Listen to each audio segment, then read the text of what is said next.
திமுகவின் தேர்தல் அறிக்கை 10 நாட்களில் முழு வடிவம் பெற்று முதலமைச்சரிடம் வழங்கப்படும் என்று கனிமொழி எம்பி கூறியிருக்கிறார். அவர் செய்தியாளர் சந்திப்பில் மேலும் தெரிவித்ததையும் நாம் பார்த்துவிடலாம்.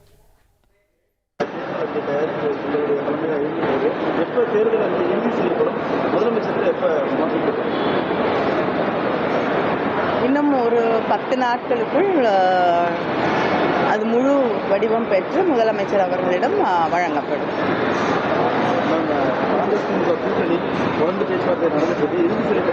இல்லை, இன்னைக்கு காங்கிரஸ் பேச்சுவார்த்தைக்காக அழைக்கப்பட்டிருக்கிறார்கள். நிச்சயமாக விரைவில்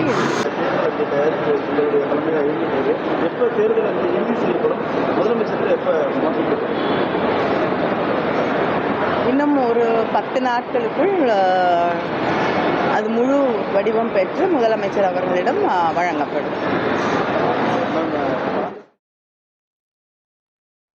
சென்னை மீனம்பாக்கம் விமான நிலையத்தில் கனிமொழி எம்பி அவர்கள் செய்தியாளர்களிடம் தெரிவித்ததை நாம் பார்த்தோம். 10 நாட்களில் திமுகவினுடைய தேர்தல் அறிக்கை முழு வடிவம் பெற்று முதலமைச்சரிடம் வழங்கப்படும் என்று கூறியிருக்கிறார்.